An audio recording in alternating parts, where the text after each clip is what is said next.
What is going on, guys, and welcome back to another video. So today we have something to talk about regarding once you finish Spider-Man Miles Morales, what actually happens, but also regarding the secret ending that appears in the credits of this game. So if you don't want any spoilers, now is a good time to click off the video because we will be showing the footage of the secret ending as we'll be talking over that. So now, like I said, is a great time to click off the video to avoid any spoilers. Now, that said, I'm also doing two really cool things. The first thing is, as always, we have a giveaway with Instant Gaming this month where you can win a game of your choice. All you need to do is visit the link in the description below and a winner automatically gets chosen at the end of the month. But they're just a super cool company as a whole because they do brand new games as well as old games for a super cheap price as well, and they're just extremely reliable. So enter the giveaway and check them out in general. The link will be in the description below.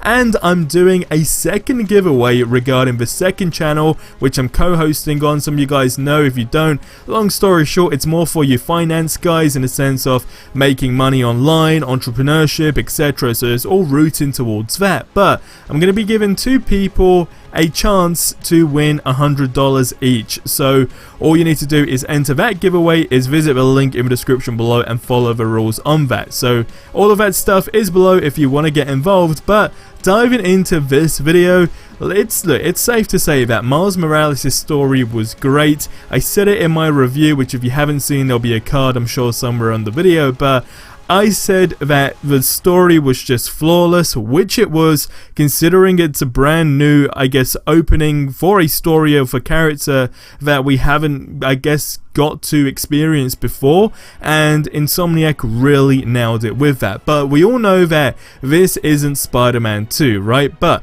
before we were able to play this game, we were actually getting teasers by Game Informer on, of course, how the ending in this game will have hints towards the actual Spider-Man 2 game, where we know Peter Parker will be our main character to play as. Maybe just a quick idea that literally sprung into mind as I'm making this video is maybe in Spider-Man 2, what would be really cool, considering now, you know, you've got Spider-Man and Miles Morales basically patrolling New York, what if you could simultaneously just switch between these characters? I think that would be really cool. Again, just in terms of like a comparison, we're talking like GTA style, just literally going in and out with different characters. That would be a really cool thing to do. It also depends, I guess, on different locations, but again, that was just a random idea that sprung into my head that I just quickly wanted to mention to you guys.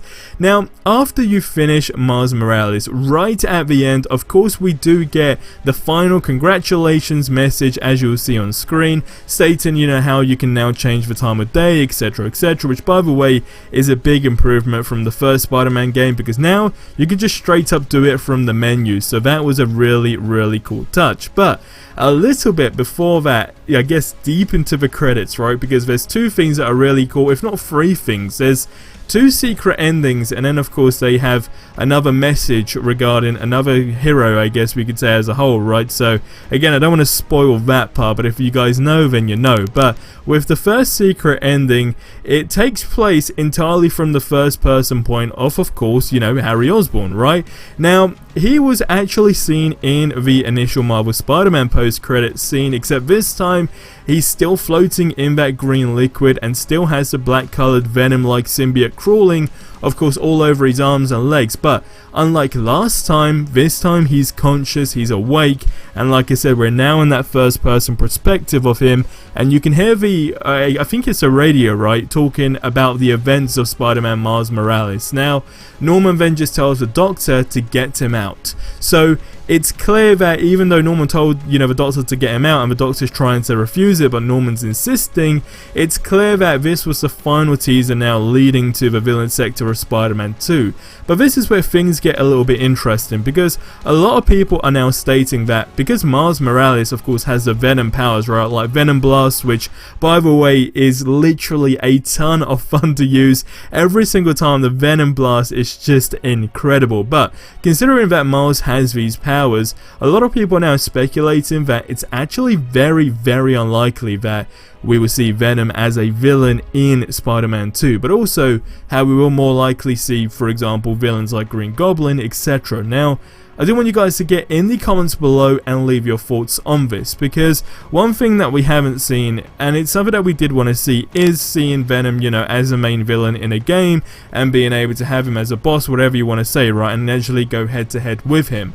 But I guess now talking about Miles's Venom powers, yes, I can kind of see where people are saying, well, it doesn't mean that we're going to be getting a Venom, you know, a villain in the game because of that. However, even though it's unlikely, it doesn't necessarily state and scream that it's impossible, right, to happen. There still is a very small potential that this is exactly what this final post-credit scene is hinting, at least as far as villain sectors go. Even if it's not a big character, we know it's going to be surrounding this whole symbiote stuff, right? So I think that's the cool thing. But then, like I said earlier, if that was the case or whatever it may be, I truly believe that with Spider-Man 2, two things. First thing to mention is, when are we going to get this game? Now, going on the basis it took them 2 years to make Spider-Man Miles Morales, and hypothetically speaking, they needed to do a lot of work regarding, you know, getting the characters tracing, modeling, etc, right? All storytelling. I mean, everything was like relatively long in that perspective. But now we know, at least I would imagine anyway, that Miles is also going to be making an appearance as well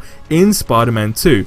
And as far as Foundations goes, you know, providing they're not switching locations, at least anyway, then we could typically expect the actual Spider-Man 2, I'd imagine maybe in the next 2 years. Now, we know that we're definitely not going to get another Miles game before that, but the thing is, and this is where I mentioned it in my review, because with this game, I mean, the story's almost endless, right? There are so many different directions that they can go with this that are going to keep players really, really engaged, because Insomniac's storytelling is just absolutely phenomenal. So what I really don't want these guys to do, although it would be a really good thing, but I think it would ruin the brand, or story I guess you could say, is them essentially turn into like Ubisoft with what they've done with Assassin's Creed, because that was a popular series, of course under their name. Now, I don't think Insomniac Games would be like that, and I think realistically speaking, now going on the basis that we also know that Spider-Man Miles Morales' story hasn't ended as well,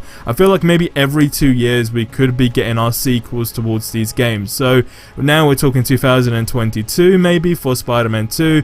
We don't know what's going to happen next year. Of course, this year has been crazy, so many things were cancelled, so you never know, we can get a Spider-Man teaser 2, right? Or a Spider-Man 2 teaser, should I say, if like a big event like E3 happens again next year instead, maybe, if that was to go ahead as planned. So we can maybe get a teaser then, and then of course it releases in 2022.